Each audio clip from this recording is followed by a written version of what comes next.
ini kita udah masuk di kota Liwa. Jadi tadi sebenarnya perjalanannya lumayan bagus ya, banyak gunung, terus jalannya juga adem, cuman nggak kerekam ya karena fokus nyetir soalnya dia benar-benar belokan, sebelahnya jurang. Nah, ini udah masuk kota Liwa. Nah, habis kota Liwa, nanti kita nggak langsung lanjut Krui, tapi kita mau ke Danau Ranau dulu. Kalau Danau Ranau udah masuk Sumsel ya, Kabupaten Oku. Ini perjalanan ke sana sih masih 1 jam. Cuman kayaknya kita di Liwa kayaknya mau singgah makan dulu apa cari-cari apa kayak di Liwa. Pokoknya mau masuk kota Liwa dulu lah. Mau ngopi-ngopi tipis di sini. Habis itu baru melanjutkan perjalanan. Nah, ya kalau kotanya sih dari tadi kalau kota kabupaten ya beginilah modelannya. Tetap ya gini-gini aja. Tapi udah dilewatin semua kota, desa. Nah, ini kota Liwa. Ini kita mau masuk ke tengah kotanya habis ini. Kita udah nyampe di Liwa nih, teman-teman. Nah, selamat datang di Liwa, kota berbunga. Nah, ini juga ikoniknya Liwa ini. Jalan-jalan kayak gini. Nah, ini kita udah masuk Liwa. Ini perjalanan kemana nih? Ke Ranau. Danau Ranau itu nggak sejaman lah, sampai sejaman. Cuman ini nggak tahu ya, semoga masih ketemu lintas yang masih sepi. Soalnya katanya kalau udah masuk lintas yang dari Liwa itu udah masuk lintas yang ramean lagi, karena kan arahnya mau ke Bengkulu ya kalau nggak salah ya. Tapi ini masih kotanya. Jadi ini kota Liwa. 1 jam lagi ke Danau Ranau. Nanti habis dari Danau Ranau kita balik ke mana ini namanya, ke Krui.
Ini teman-teman, kita udah di Danau Ranau. Ini sebenarnya nggak tahu yang ngikutin maps. Kita kok diarahinnya jalan makadam, bebatuan gini. Cuman ya gas aja sih karena emang asik. Ini jalannya nggak makadam, kayak gini nih.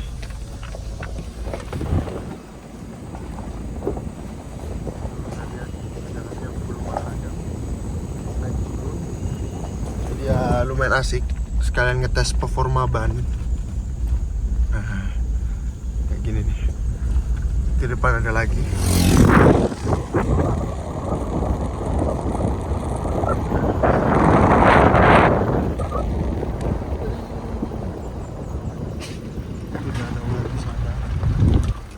Ya, kurang lebih kayak gitu perjalanannya. Aduh, duh.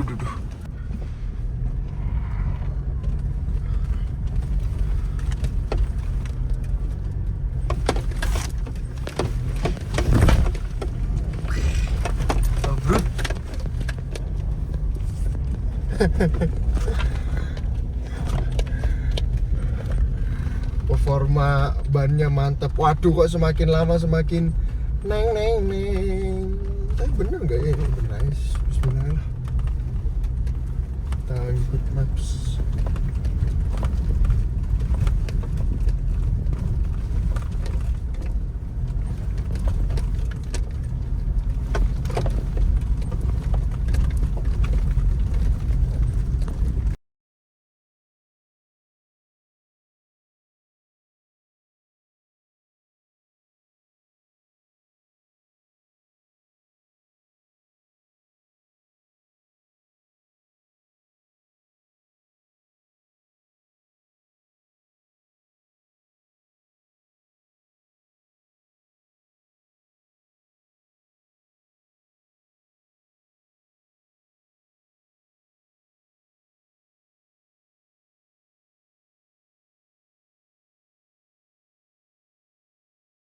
Jadi ini kita ternyata agak sedikit tersesat.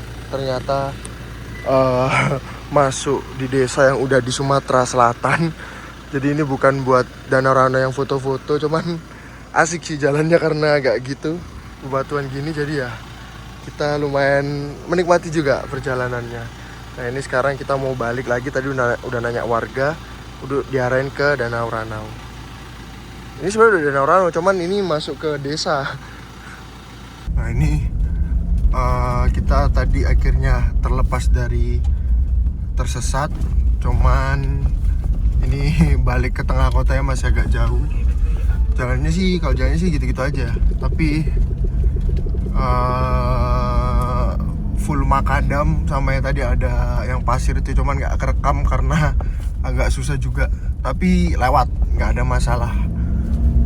Nah ini sekarang udah mulai jalan biasa. Nanti kita mau balik ke arah tengah buat ke Danau Ranau yang biasanya tempat pariwisata. Kalau itu tadi kan Danau Ranau juga, tapi ke arah desa, ke arah pedesaan rumah warga. Nah jadi ini kita sudah di jalan yang benar dan lurus.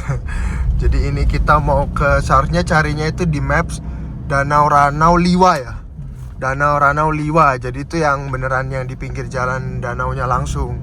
Jangan sampai searching Danau Ranau aja. Kalau Danau Ranau aja itu tadi bisa sampai ke makadam, sampai ke jalan-jalan off-road itu ya, karena itu ke desa.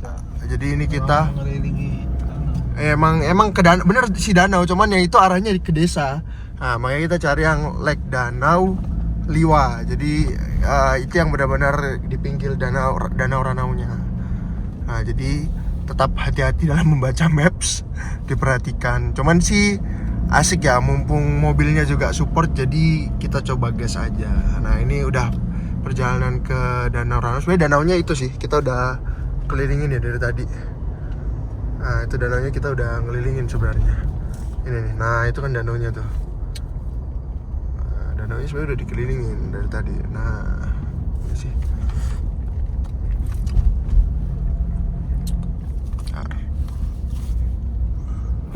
Nih danaunya tuh. Aduh gak kelihatan nih. Baik banget pun. Nah di sini udah platnya udah plat BG. BG ini Sumsel. Nah itu. Nah Danau Ranau.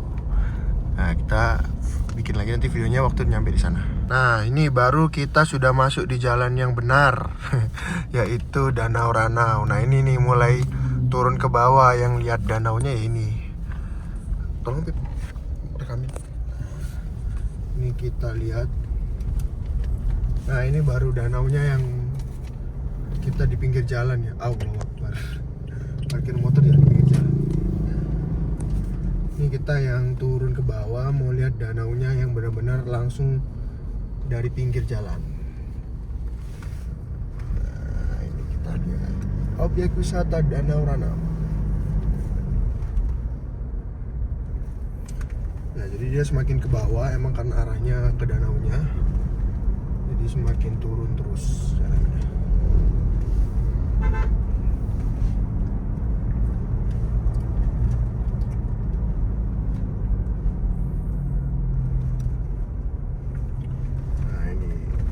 Danau Ranau, danau nomor 2 terbesar di Indonesia setelah Danau Toba. Menurut Google ya. Menurut info dari Google. Turn left. Jalannya agak sempit. Continue straight. Jadi harus banyak ngalah. Nah, iya Danau Ranau. Kasih lihat Pip.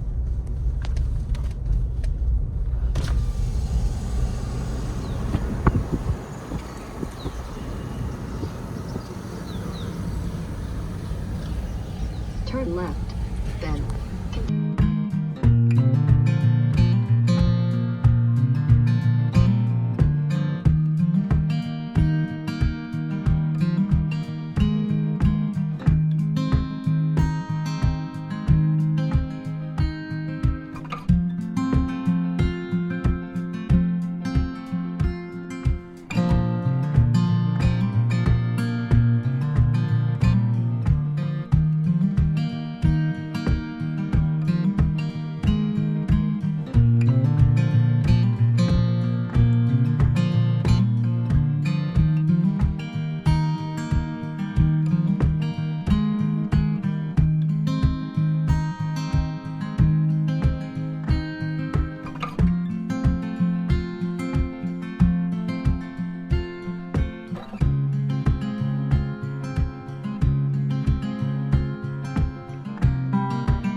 Kita udah keluar tadi dari Danau Ranau, udah foto-foto, video-video.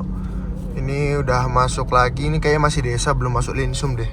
Ini daerahnya ke desa, ini kita mau ke arah Krui. Nah, jadi nanti mungkin akhir videonya bakal bikin di Krui ya, kita bikin beberapa footage lah. Gimana sih Krui itu. Nah, ini kebetulan perjalanan ke Krui masih 1,5 jaman lah, kurang lebih dari Liwa. Terus ini agak hujan juga.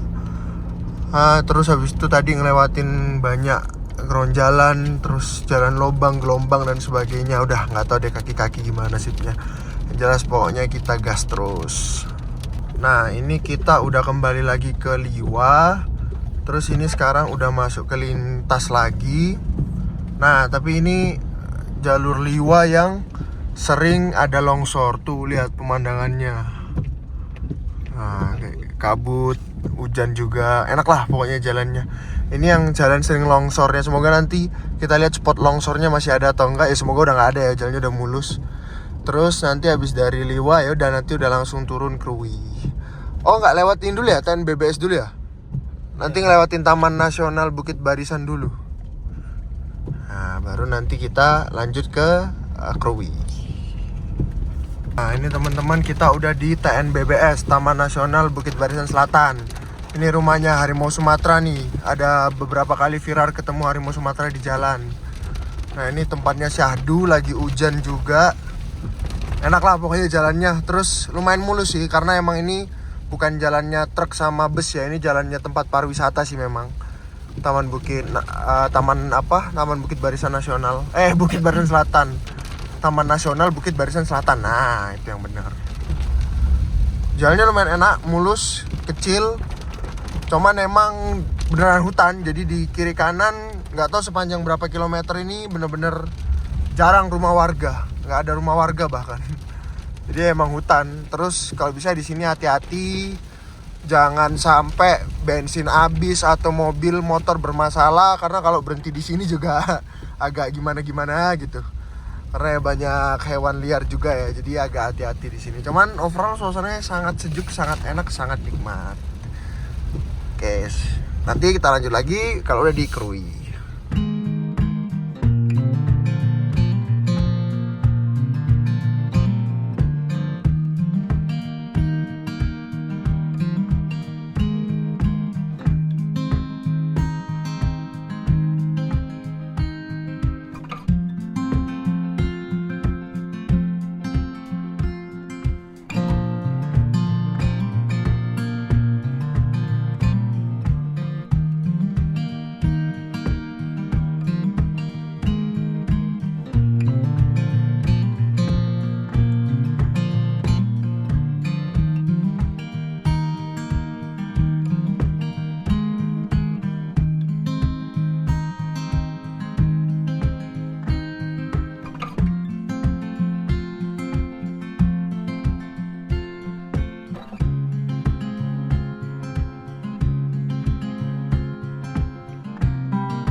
Teman-teman, jadi tadi udah perjalanan ya lewat TNBBS, jalan kiri kanan, terus lewat Liwa juga.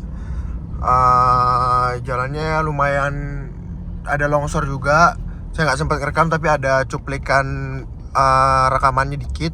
Nah itu ada longsor juga, jadi harus tadi sempat ngantri buat lewat. Terus ini udah sampai pesisir barat. Nah jadi ini masuk ke Kabupaten Pesisir Barat. Jadi kita udah di sini. Nah ini Krui namanya. Daerah yang kita bakal kunjungi ini Krui.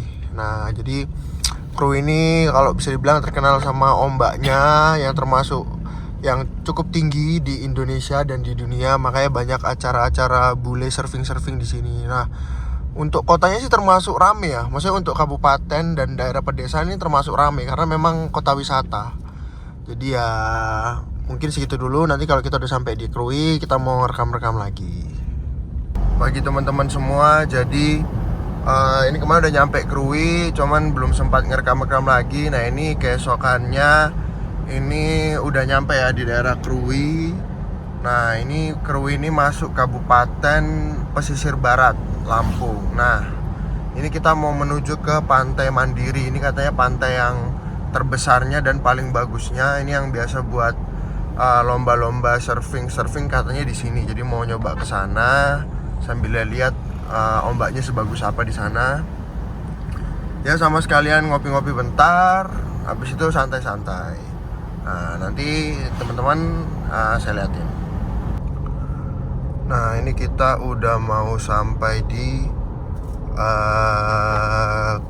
Krui, Pantai Mandiri. Nah, ini masih berapa tuh, 2 menit lagi perjalanannya. Nah ini kita mau, jadi sebenarnya Krui ini dari ujung ke ujung yang isinya pantai semua. Ada pantai Tanjung Setia, Labuan Jukung lah, apalah banyak lah pokoknya.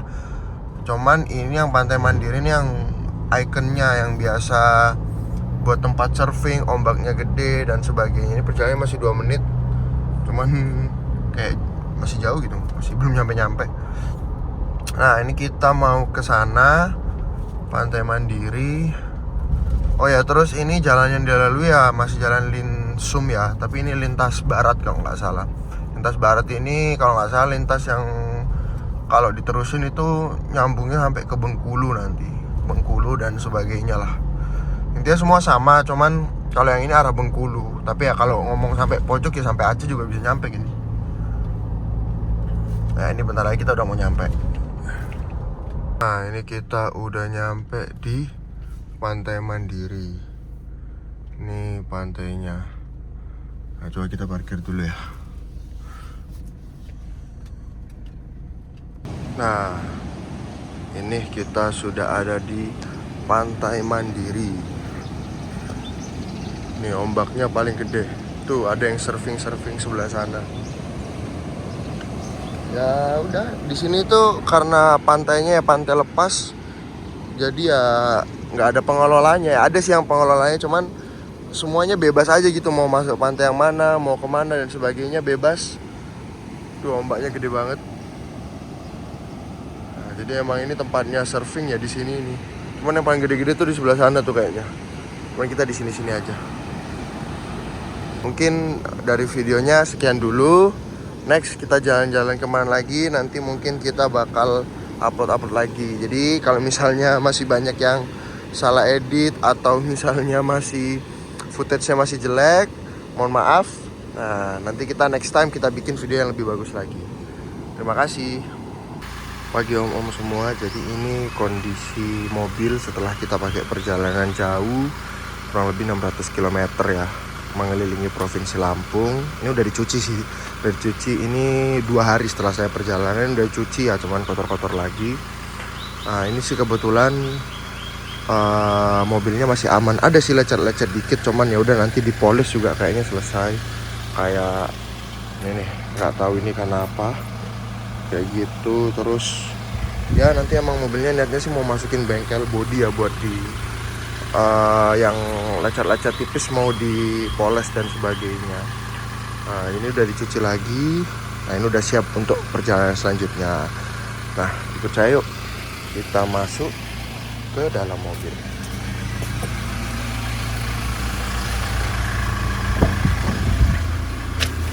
Oke, kita udah masuk ke dalam mobil. Jadi kemarin kan kita udah muter-muter nih, lewat lintas tengah sama lintas barat, terus ada lintas timur dikit juga.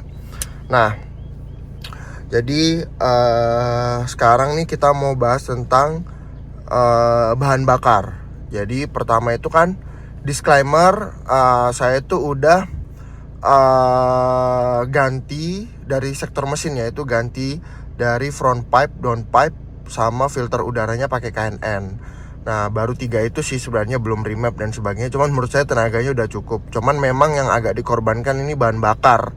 Karena ya seharusnya kalau mau lebih efisien dengan penggantian 3 part itu seharusnya dilanjutkan dengan remap. Cuman saya belum remap karena satu, selain waktunya juga, 2 saya juga belum siap karena kayak merasa masih ada yang kurang gitu. Kira-kira apa ya yang perlu di remap dan sebagainya. Oh iya juga, mohon maaf kalau video-video footage yang part 2 ini nggak terlalu banyak ya, karena memang saya waktu itu udah nggak bareng teman lagi, dan ada beberapa part yang memang saya nggak ngambil waktu lewatin kota apa, jadi ya mohon maaf, yang seadanya aja. Terus ini kalau dengan penggantian 3 part itu, terus kemudian dengan jalan lintas yang kadang ngebut, kadang pelan, gas rem, nyalip-nyalip dan sebagainya. Nah, ini kalau di MID sih kita lihat ini kita dapat di 1:9,7 km. Jadi 1 liter banding 9,7 km. Cuman saya kemarin itu udah perhitungan pakai yang full ke full ya kalau nggak salah. Pakai perhitungan full ke full itu saya udah hitung dan dapatnya itu kurang lebih 1:89. Ya lumayan jauh sih sebenarnya, cuman 1:89 pun untuk mobil sebesar ini dengan tenaga sebesar ini juga, terus dengan penggantian part dan nyalipnya juga enak dan sebagainya. Terus kadang di mix juga dengan sport, mode sport, mode normal, nah di mix. Nah itu menurut saya sih cukup oke ya, 1:89-an. Dan itu menurut saya nggak terlalu boros sih. Cuman memang kalau teman-teman perjalanannya sendirian, nggak ada teman atau nggak bareng keluarga, ya memang agak rugi ya. Mending sebenarnya kalau mau pergi kemana ke daerah-daerah sana itu ya mending naik travel, emang kalau mau perjalanan sendirian. Cuman kalau memang niatnya road trip, solo trip gitu-gitu ya silahkan. Cuman memang agak lebih boros aja sebenarnya, apalagi berangkat sendiri. Memang sih kalau mau untung ya berangkatnya bareng teman-teman. Terus buat yang nanya bahan bakarnya apa, saya tuh selalu pakai Dex. Dengan catatan ya pakai Dex terus. Tapi ada di beberapa daerah misalnya nggak ada Dex, ada Dex Lite. Kayak kemarin di lintas itu beberapa saya ketemu cuman Dex Lite. Ya mau nggak mau saya cuman pakai Dex Lite. Dan saya udah ya sering sih sebenarnya pakai Dex Lite, dan saya juga nggak yang terlalu setiap habis pakai Dex Lite langsung ganti filter filter solar dan sebagainya. Enggak, saya tetap ya udah kalau pakai Dex Lite ya nggak apa-apa gitu loh, karena Ya katanya sih meskipun bagus kualitas solar, tapi ya gimana pun saya lebih percaya Dexlight ya. Tapi memang sih katanya ada beberapa yang bilang kalau kualitas solar itu lebih bagus. Cuman saya udah set minimum itu minimal banget mobil saya kalau emang nggak ada ya pakai Dexlight. Pun kalau nggak pakai Dexlight, saya selalu sediain ini nih. Aduh, bentar ya. Nah, selalu sediain ini nih HSS EDT. Nah, ini bukan promosi, bukan apa. Cuman emang banyak juga teman-teman yang pakai, apalagi biasa yang pakai solar ya. Yang pakai solar itu sering banget pakai HSS EDT ini. Dan cukup membantu sebenarnya. Saya merasa kalau Dexlight kosongan itu mobil benar-benar kopong gitu rasanya, mau digas aja kalau nyalip itu agak susah ya. Kalau pakai HSS di EDT ini lebih smooth. Terus habis itu juga dari pembuangannya juga nggak terlalu yang gimana juga, dan ngerasa lebih enak aja lah pakai HSS EDT, lebih merasa aman. Nah, karena dia juga kan kayak katanya sih bersihin injektor dan sebagainya. Saya nggak dipromosin ya sama HSS ini, cuman ya karena sering pakai aja, jadi emang cukup percaya. Dulu juga sering pakai ini sih waktu mobil saya masih yang lama itu, waktu masih bisa pakai solar busuk, setiap hari pakai ini nggak ada masalah. Dan saya tuh malah mobil yang sebelumnya itu ganti filter solar per 10.000. Ini sih saya udah ganti filter solar sekali ya, waktu kilometer kalau nggak salah 20.000 karena warningnya muncul. Nah ini kayaknya saya bakal ganti, tapi ya gantinya nanti kalau warningnya muncul lagi. Selama ini saya pakai Dexlight nggak ada masalah sih sebenarnya. Jadi begitu. Nah, jadi ya perjalanannya cukup, bisa dibilang cukup jauh ya sebenarnya, apalagi perjalanannya sendirian. Cuman kenapa jauh ya karena itu nyalip dan sebagainya. Jadi habis waktunya di jalan. Nah, kalau ngetol kan beda tuh, ngebut aja tinggal gas terus aja kan, ya udah nyampe gitu. Nah, kalau ini kayak ya udah waktunya habis di jalan, mampir dulu, nyalip dan sebagainya. Nanti kalau udah nyalip mau ke toilet nanti disalip lagi ya, kayak gitulah. Overall menyenangkan. Nah, nanti mungkin kita bakal trip lagi tipis-tipis. Nah, cuman ini sementara sebelum trip ini kan ada beberapa nih bagian yang bocel-bocel dikit-dikit. Nah, ini kayaknya saya mau masuk bengkel dulu, poles. Nanti kita rekam juga, kita bikin video gimana setelah dipoles dan sebagainya.